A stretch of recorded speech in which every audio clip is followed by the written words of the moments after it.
Hello friends, good afternoon. Hi, this is Alok Ojha. Welcome to StudyIQ IAS English. Today we are going to cover one of the most analytical topics of modern Indian history. That is Government of India Act 1919. Let me give you a small example. In UPSC examination, particularly in the prelims examination, there was a question.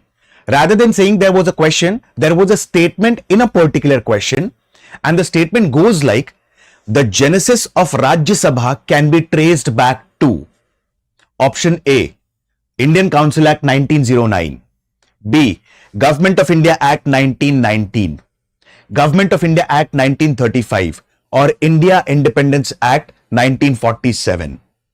The answer to this is Government of India Act 1919, which is also referred as Montagu Chelmsford reforms.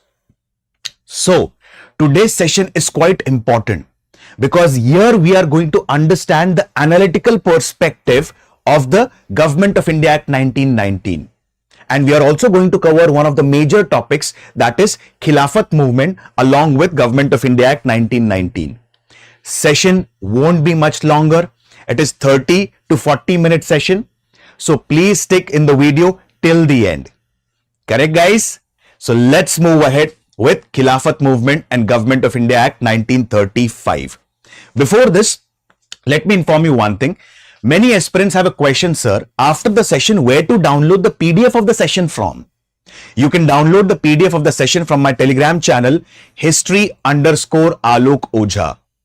I repeat, history_Alok Ojha. Clear, guys? Let's move ahead. Khilafat movement. Now, what is Khilafat movement all about? Let's understand. Let me give you a brief synopsis of 2 to 3 minutes so that the students or the aspirants who are new to the platform can easily understand and correlate the different aspects of the events that we have discussed previously. Okay? Indian National Congress, it was formed on 20th December 1885 at a place called as Gokuldas Tejpal Sanskrit College, Bombay. And right from the start itself, Indian National Congress was divided on ideological perspective. And majorly, there were two wings in the Indian National Congress, the moderates and the extremists. From 1885 to 1905, many historians do believe that Indian National Congress was being driven by the moderates' ideology. And one of the major achievements of the moderates was getting Indian Council Act 1892 passed. But in 1905, partition of Bengal was being announced by Lord Curzon. And he announced the partition of Bengal on what pretext? On the pretext that Bengal has become too big to be administered by a single viceroy. And in that case, for administrative convenience and ease, we are dividing the Bengal into two parts, West Bengal and East Bengal. But what was the intrinsic agenda of the Britishers? What was the hidden agenda of the Britishers? To divide the Bengal on communal lines. West Bengal was a Hindu majority province. East Bengal, that is present day Bangladesh, was a Muslim majority province. And they actually wanted to hurt the communal fabric of the nation. So against the partition of Bengal, there began an anti-partition movement in the country in the form of Swadeshi movement. Swadeshi and boycott both are complementary to each other, and we have seen the Swadeshi movement in quite depth and detail. Now, Swadeshi movement. As soon as the Swadeshi movement began, it was initially decided that the movement will just be confined to the region of Bengal. But extremist leaders played a very pivotal role, played a very crucial role in sensitizing the masses throughout India. So Swadeshi movement now became a pan-India movement. True? So in 1907, the ideological differences between the moderates and the extremists came to the fore. And there was split in the Indian National Congress. And that is referred as Surat split. But before Surat split, in 1906, there was formation of one of the major political parties at that time, and that was All India Muslim League. All India Muslim League, it was formed at a place called as Dhaka, and the major role or the pivotal role was being played by whom? Nawab Salimullah of Dhaka, Nawab Moshin ul Mulk, and Aga Khan. Correct? As I've told you right from the start of the session, correct, that Britishers have majorly played two cards in India: divide and rule, carrot and stick. Now they wanted to attract the Muslim sections here. So what did they say to the Muslim section? Support the partition of Bengal, and in that case, we will construct a university, a residential university in Dhaka, which will lead to educational upliftment of the Muslims. Support the partition of Bengal, we will create another port, which will lead to economic upliftment of the Muslim in the form of Chittagong port. So this led to creation of All India Muslim League in 1906. Right from the start, particularly from 1885, certain section of the Muslim League remained loyal towards Britishers, because they believed that if we remain loyal towards Britishers, some or the other day Britishers are going to repay back us for our loyalty. But in 1887, the first session of the Indian National Congress was being presided by Badruddin Tayyabji, the first minority president. And with this, the number of Muslim delegates started increasing in Indian National Congress. Correct? Finally, in 1911, the partition of Bengal was being cancelled, and the capital of India was now shifted from Calcutta to Delhi. Apart from this, there was a very different and dynamic situation that was going on in Europe, and the seeds for the World War I had already been sown. In what form? Particularly, Britain and France had good command over the oceanic trade.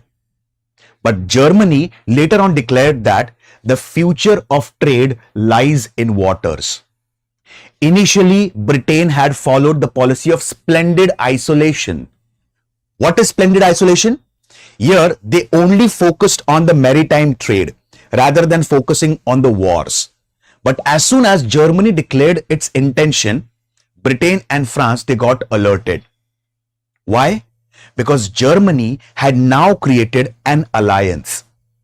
Germany had created an alliance with Austria, Hungary, and Turkey. So Britain and France now created another alliance with Russia.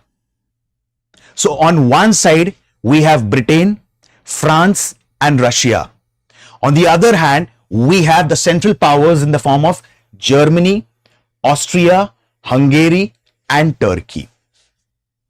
Around 1914, the World War I began. And when the World War I began, it is believed that by the end of the World War, around 1919, harsh treaty was being imposed on Germany and Turkey. That is, Treaty of Versailles and Treaty of Sevres. Now let's understand about what is Ottoman Empire and what is Ottoman Emperor. Turkey, the major part of the Turkey, they follow Islam, and certain parts of Turkey, they follow Christianity. So Ottoman Emperor, like it is believed that in the region of Turkey, particularly from 1876 to 1909, there was a rule of an Ottoman emperor whose name was Abdul Hamid II.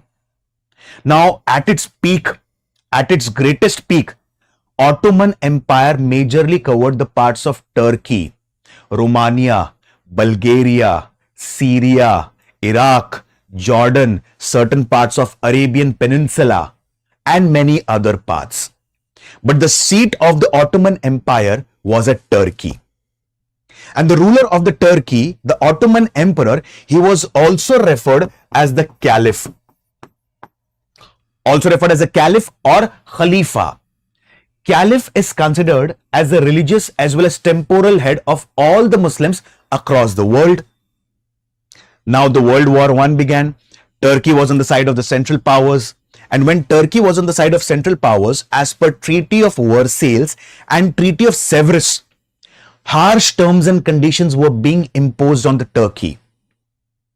The position of Caliph was being removed, and the major role was being played by another person here whose name was Mustafa Ataturk. Mustafa Ataturk, he was a pro-British personality. Correct? He was a pro-British personality. And now he helped the Britishers in what? In specifically overthrowing the power of the Caliph, that is Abdul Hamid II. And now Britishers imposed harsh terms and conditions on the Turkey. All the Muslim symbols were being destroyed. The position of Caliph was being abolished, and a new democratic form of government under Mustafa Ataturk came into the fore in the region of Turkey. This hurted the sentiments of all the Muslims, particularly the Muslims in India. And against this, there began Khilafat movement in India. Now, what is the meaning of the word Khilafat? Khilafat basically means we are against. Correct? Now, let me go into a bit of background again. When the partition of Bengal was being cancelled in 1911, there were certain sections within the Muslim League, particularly T.A.K. Sherwani, R.M. Saini, who believed that what did we gain by maintaining loyalty towards the Britishers for years? Nothing. Correct? So these leaders are called as young party within the Muslim League. True? So now specifically Muslim League started diverting its attention towards Indian National Congress. And finally in 1916 we had seen that there were two major episodic events that took place. In the Lucknow session of Indian National Congress of 1906, there was Lucknow merger, wherein the moderates and extremists forgot their previous differences and started working together.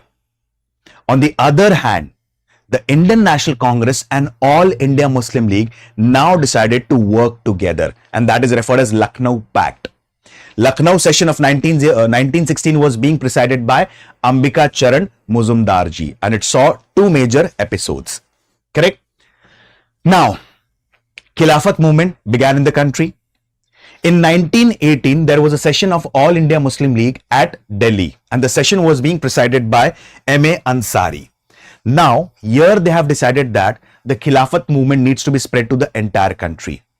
In September 1919, All India Khilafat Conference was being organized at Lucknow, and the major role was being played by Ali brothers, Muhammad Ali and Shaukat Ali.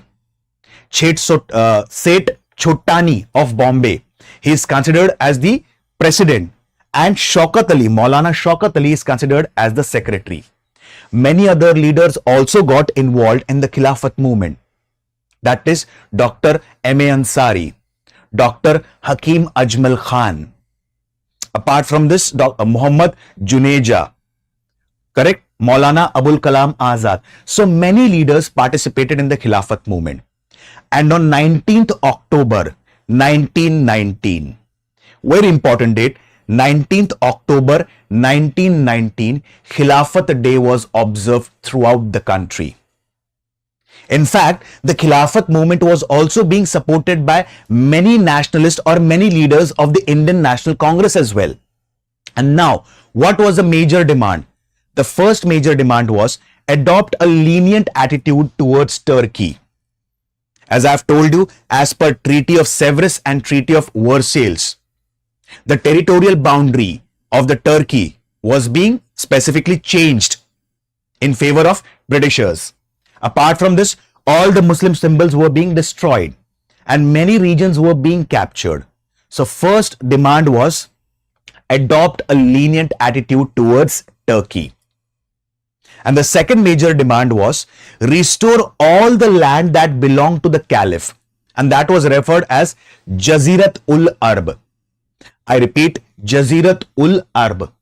Restore all the lands that actually belongs to the Caliph. These were the major demands that was being portrayed in front of the Britishers. The Khilafat movement was later on also being supported by the many leaders of Indian National Congress, particularly Mahatma Gandhi. And Mahatma Gandhi believed one aspect, that the time is ripe now where we can portray again the Hindu-Muslim unity. And finally, in the coming years, in 1920, there began a major movement in India under the leadership of Mahatma Gandhi in the form of non-cooperation movement, also referred as Asayog Andolan. So Khilafat movement became one of the major agendas of non-cooperation movement, or in simple words, we can say that Khilafat movement was merged with the non-cooperation movement. And Mahatma Gandhi felt that the time is ripe where we can start one of the major movements in the country which will portray Hindu-Muslim unity. But there were certain leaders who believed that, like Bal Gangadhar Tilak ji and Pandit Madan Mohan Malviya ji. They believed that this is one of the intrinsic agendas of the Muslim section. So here, Khilafat movement should not be merged with the major agendas of the Indian National Congress. But as I've told you previously, at this particular point of time, Indian National Congress ideology was neither driven by moderates, nor by the extremists, not by the revolutionary, but by the Gandhian ideology. And Mahatma Gandhi ji, he wanted to portray the Hindu-Muslim unity, so the Khilafat movement was merged into non-cooperation movement, and the decision was taken in 1920 Nagpur session of Indian National Congress presided by Raghavacharya, Sri Vijay Raghavacharya. Correct? Hope so the Khilafat movement is clear, guys. And there is one more thing. Hakim Ajmal Khan, he was given the title of Hajik ul Mulk or Masiha ul Mulk. So please remember this. And second major thing, Mopla rebellion is considered as an offshoot of Khilafat movement. Guys, we have discussed Mopla rebellion in quite depth and detail when we had studied the peasant movement.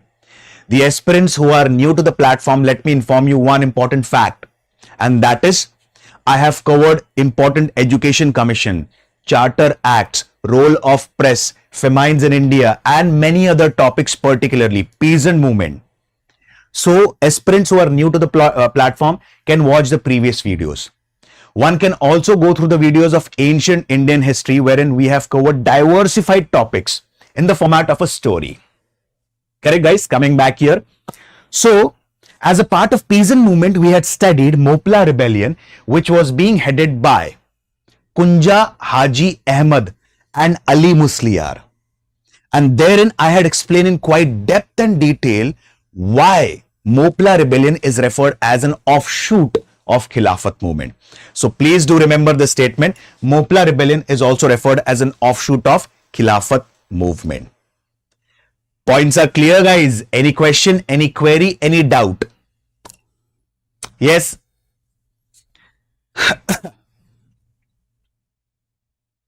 Correct? Guys, like in every session of mine, I usually narrate a small story as a part which will work like a knowledge booster for you guys. Correct? Like we had discussed about the Charan Paduka tragedy. We had discussed about the Mangad tragedy. I have told you about Garcia de Orta, one of the Portuguese person or doctors who had fled to India to escape Spanish Inquisition. Correct?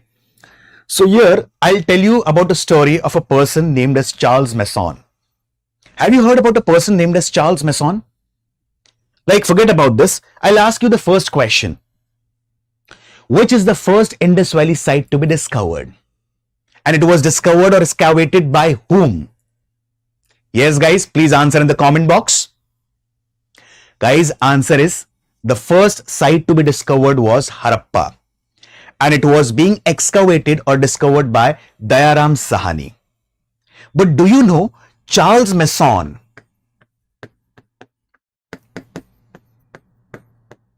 whose actual name is James Lewis, he was the first European to discover Indus Valley civilization. You can Google it. How? Now, Charles Mason, like initially he was enrolled in 1822 as a soldier in Bengal artillery. But he had an inclination towards numismatics. He had an inclination towards archaeology. Correct?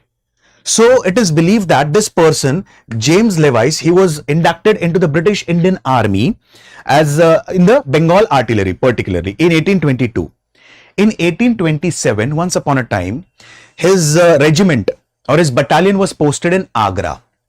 Now he deserted his battalion along with one of his colleagues whose name was Richard Potter. Correct? He deserted. And at that time, the punishment for desertion was particularly what? The punishment for desertion was death penalty. Directly death penalty. Why he deserted? Because he wanted to actually go for more excavation, study new languages and everything. Now he headed towards the northwestern part. And as he headed to the northwestern part, he reached a place called as Punjab. And when he reached Punjab, here he went into the court of Maharaja Ranjit Singh Ji. And here in the court of Maharaja Ranjit Singh, he met a person whose name was Harlan. And Harlan was an American adventurer. Now Harlan asked him, why did you come to Punjab? He said that even I am an American. Correct? The James Levis, whose actual name was Charles Mason, he said that even I am an American. He lied to him. I have deserted from the army and I'm running towards Afghanistan.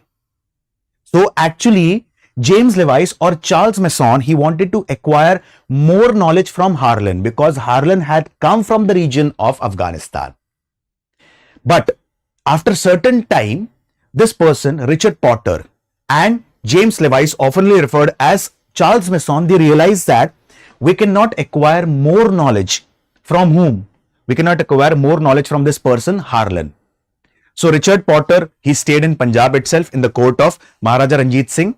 And this person, Charles Mason or James Levis, moved toward the region of Balochistan, Afghanistan, and many other places of Sindh. And when he reached there, he met with the local people there. He tried to understand their languages. And then he came across one of the most ancient civilizations of the world at that time. And that is referred as Indus Valley Civilization. So Charles Mason is considered as the first European to discover the Indus Valley Civilization. So wasn't this an interesting story, guys? Correct? Coming back to our main topic, Montagu Chelmsford reforms.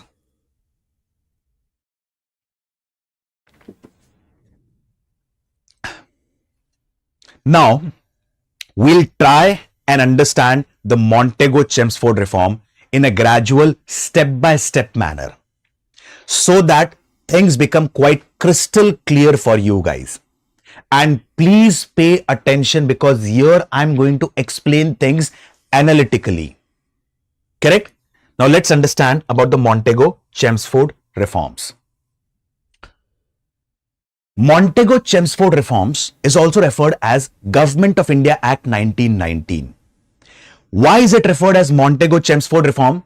Because Montagu was Secretary of State for India and Chelmsford was Viceroy of India. Hence it is referred as Montagu Chelmsford reform. It is the first act where we can observe a preamble. I repeat, it's a first act where we can observe a preamble, and the opening line of the preamble goes in such a manner like gradual introduction of responsible government in India as an integral part of British India. I repeat, gradual introduction of responsible government in India as an integral part of British Empire or British India was one of the opening lines of the preamble of Government of India Act 1919. Now let's analyze and let's understand the different perspectives of Government of India Act 1919. Correct? If you remember Government of India Act 1858, correct? In that we had seen that the rule of company in India was ended and was replaced by the rule of crown in India. But crown will directly not come to India and govern India.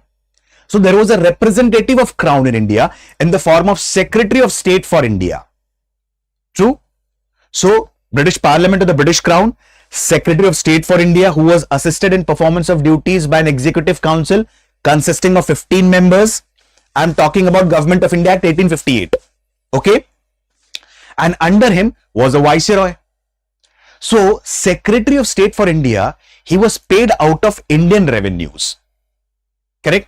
He was being paid out of Indian revenues. And he was also the member of the British Parliament. So as a part of Lucknow Pact in 1916, there was a common demand of Indian National Congress and All India Muslim League that why the salary of Secretary of State for India is being paid out of Indian revenues. In fact, he is a part of the British Parliament. He should be paid out of the British revenues. So Britishers here tried to portray a logical point. And what was that point? that Secretary of State for India, he is having two major functions. One function particularly is political and administrative function, and the second function is an agency role. So Secretary of State for India is playing the dual role, and for this dual role he is being paid from the Indian revenues. Correct? So that was a demand in 1916 that he should be paid from the British revenues. So what did the Britishers do? As per Government of India Act 1919, Secretary of State for India's role was being bifurcated. How? Or his role was being diluted, rather than saying bifurcated, diluted. Now the administrative and the political functions, they were under Secretary of State for India, and the agency functions now was under the High Commissioner. And now Secretary of State for India was being paid out of British revenue,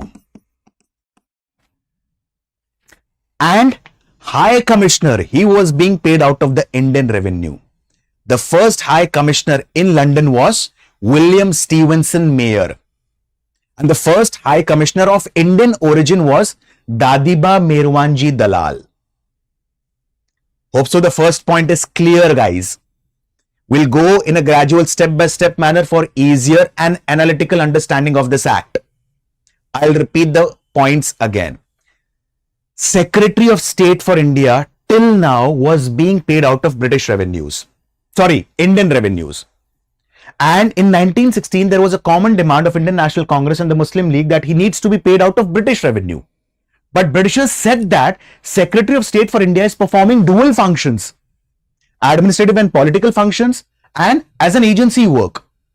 So as per Government of India Act 1919, his role was being diluted.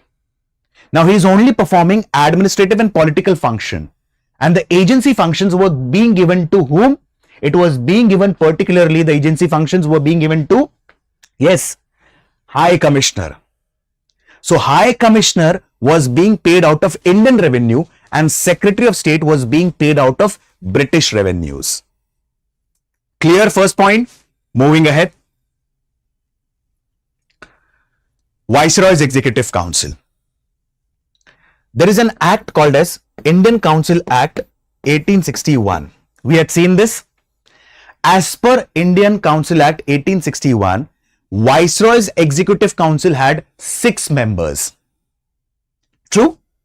And these 6 members, they were holding 6 major departments: Home, Military, Law, Finance, Public Work, and Revenue.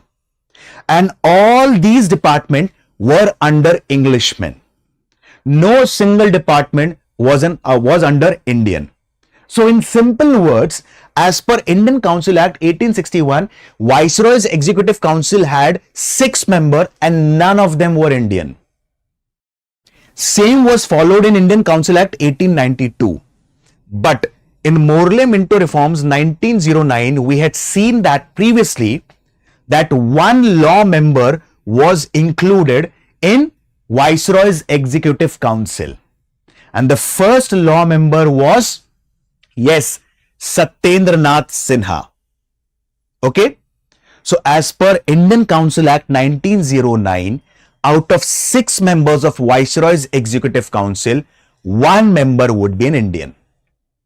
But now, as per Government of India Act 1919 or Montagu Chelmsford reforms, now Viceroy's Executive Council will have 3 Indian members.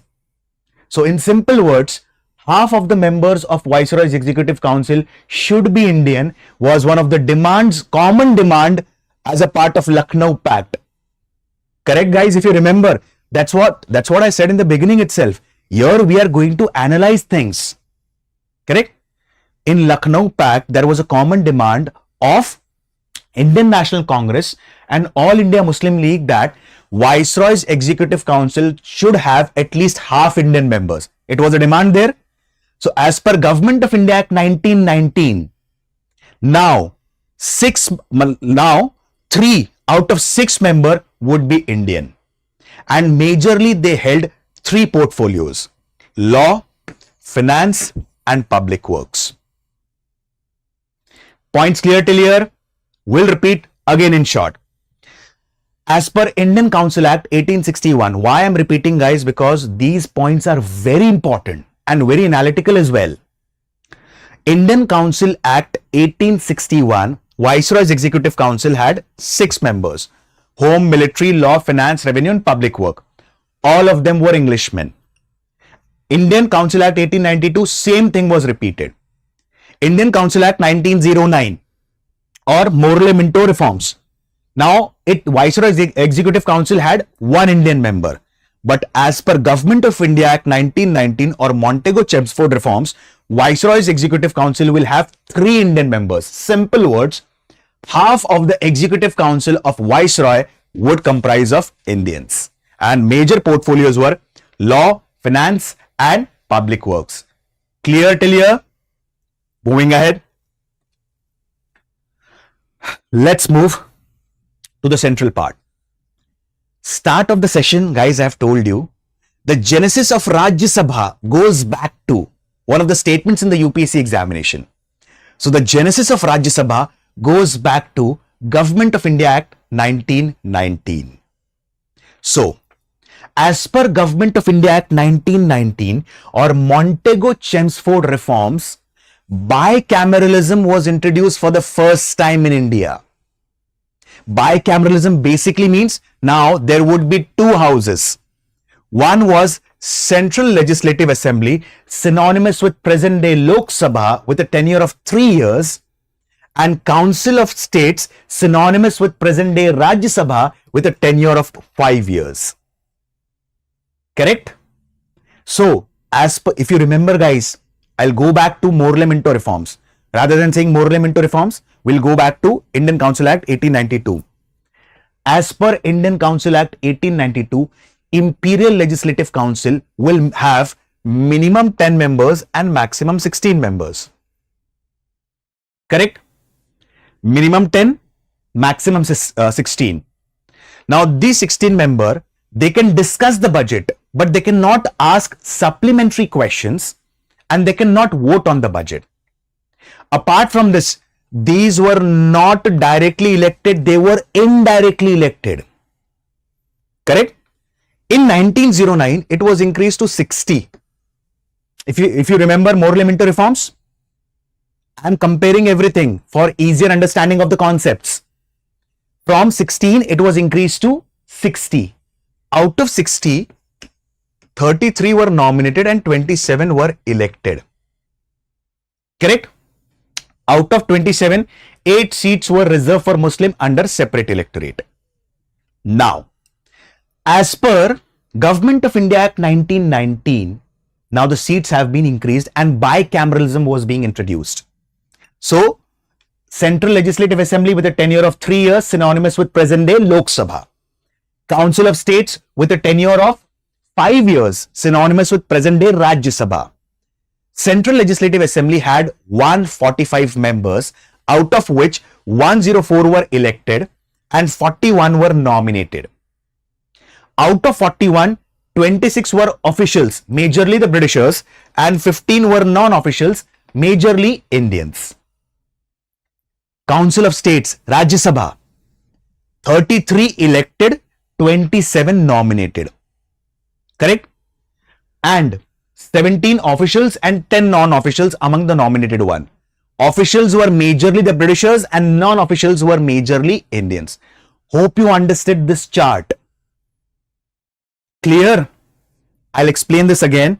Bicameralism was introduced for the first time as a part of Government of India Act 1919. Correct? Now, 2 houses, Central Legislative Assembly synonymous with present day Lok Sabha and Council of States synonymous with present day Rajya Sabha. Central Legislative Assembly had a tenure of 3 years. Council of States had a tenure of 5 years. Central Legislative Assembly had 145 members, 104 elected, 41 nominated. And it had 60 members, 33 elected, 27 nominated. Clear till here? Now let's understand the elected members. Okay. Now I'll tell you a small fact. If you remember guys, one of the common demand as a part of Lucknow Pact was 1/3 seat in the central legislature should be reserved for Muslim. I am trying to correlate things for easier and analytical understanding. Wasn't this one of the demand in Lucknow Pact? If you remember, in the previous session that we have discussed about the Lucknow Pact, one of the demand of the Muslim League was 1/3 seats should be reserved for the Muslim as a part of central legislature. Correct? Just remember this in one part of your head. I'll correlate it now. Now coming back to elected number of members. As I've told you, there were totally in Central Legislative Assembly 104 elected members. So what is the distribution of these elected members? General constituency 52 members. Muslim constituency 30 members. As I've told you, as a part of Morley Minto reforms, earlier itself separate electorate was introduced for Muslim. Europeans 9, landlords 7, Sikh 2 and Indian Chamber of Commerce 4 members. Here we can analyze one point, and what is that? Separate electorate that was given to Muslim in 1909 has now been extended to Anglo-Indians, European and Sikh. Correct? So here in general constituency 52 seats were reserved for, basically in general constituency, 30 seats for Muslim, 9 European, 7 landlords, 2 Sikh and 4 Indian Chamber of Commerce. Totally how many seats? 104. And how many seats we had seen in the, what we say, elected members? 104. Correct? Now let's go to the elected seats of the Council of States. We had seen there are totally 33 seats. Correct? Let's move ahead. Council of States. General constituency 15 members. Muslim constituency 11 members. 3 Europeans, 1 Sikh, and from Burma, Bombay and Bengal Chamber of Commerce, there were totally 3 members. If you add all of them, it comes around 33. Correct? Did you understand the bifurcation? 104 elected in the Central Legislative Assembly and 33 elected in the Council of States. Clear? Now let's add on all the elected members. Total elected seats are 104 plus 33, 137. Correct? Total number of Europeans that are elected. Now, Europeans, particularly in Central Legislative Assembly, were 9. And in Council of States were 3. So, total number of Europeans are 12. So, actually, how many elected seats are for Indians? 137 minus 12 is 125. First question that will crop up your mind, sir, what is the purpose of explaining, or what is the purpose for going in such a depth and detail? As I've told you a while back, one of the clauses of Lucknow Pact says like, what? At least 1/3 seats in the central legislature should be reserved for Muslims. Correct? How many seats are there for, total number of elected seats are there for, what we say, Indians? 125 seats. Correct? Now let's go back. Central Legislative Assembly. How many seats are there for Muslim? 30. Council of States. How many seats are there for Muslims? 11. 30 plus 11, 41 seats. Correct? Approximately 1/3 seats are reserved for Muslim. Did you understand the analysis? Approximately 1/3 seats are reserved for particularly the Muslims. Correct? Now let's move ahead. Subjects. It were majorly divided into 2 parts. One was central subject. Like today we have 3 lists: union list, state list and the concurrent list. The center can make law on subjects mentioned in union list. The state can make law on the subjects mentioned in the state list. And both of them can make law on the subjects mentioned in concurrent list. But in that case, the law made by the center will prevail. True? So here there were 2 subjects: central subjects and provincial subjects. Central subjects were of national importance: defense, foreign policy, currency, and so on. And provincial subjects were of local importance. As per Government of India Act 1919, for the first time, diarchy was introduced in the provinces. And what is diarchy? Rule of two. How? Provincial subjects were divided into two parts, reserved and transferred subject. Under reserved subject, law would be made by whom? Governor General and his Executive Council. And under transferred subject, the law would be made by Governor General and Indian ministers. So this is nothing but rule of two. Governor General and Executive Council, one part, and Governor General and Indian ministers, the second part. This is referred as diarchy. So, as a part of Montagu Chelmsford reforms or Government of India Act 1919, diarchy was introduced at the provincial level or in the provinces. Correct? Repeating the points again. Subjects, there were totally central, they were divided into two parts, central and provincial. Central had 47 subjects and 50 subjects were there in the provinces.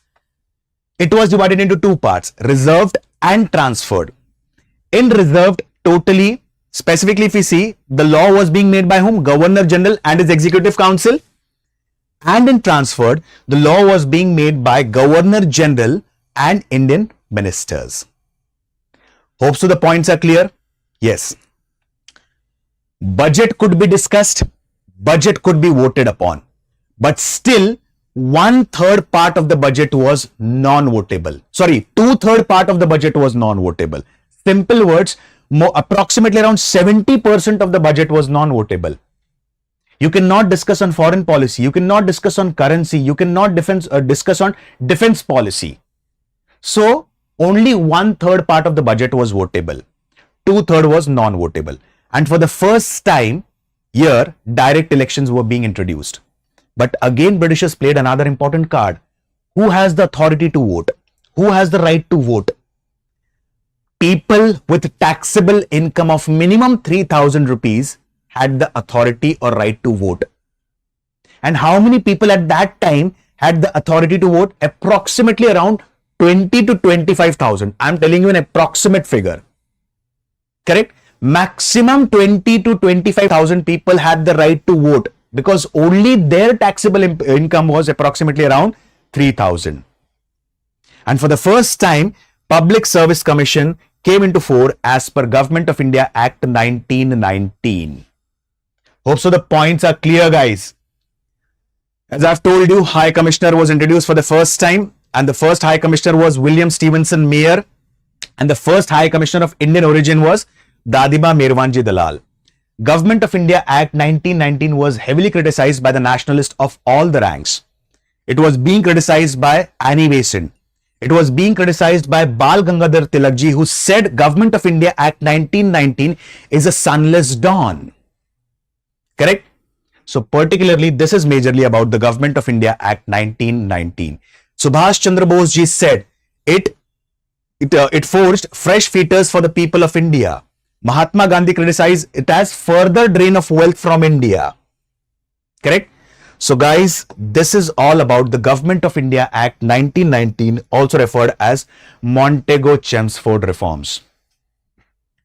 Guys, I have tried to cover the Government of India Act 1919 through comparative approach of Indian Council Act 1892, Moral Memento Reforms 1909 and Montagu Chelmsford reform. Apart from this, we have seen the analytical perspective of this. Hope you understood. Hope the points are clear, guys. Correct? So, before I stop my words, let me tell you about the Sampurna Prelims, the Sampurna batch. The batch, it will start in the morning and the last admissions are closing on 31st of March 2025. Beautiful benefits and beautiful facilities are a part of this batch. Prelims and the Mains Residential Program, which is one of the key features. For example, if you are surrounded by the like-minded people who are preparing for the same exam, it becomes quite easier for you. Correct? Because you are living in that competitive arena. So, Prelims and Mains Residential Program. Rupees 11,000 reward to the monthly top performer. Full refund of fees if you once qualify the Prelims examination and interview guidance program. And the prices start at a very minimum price of 9,999. You can use the code that is flashing on your screen to avail the benefits of this batch. And that is Alok Live. I repeat, Alok Live. You can use this code. So guys, hope you understood. With this, I'll take your leave. Thank you.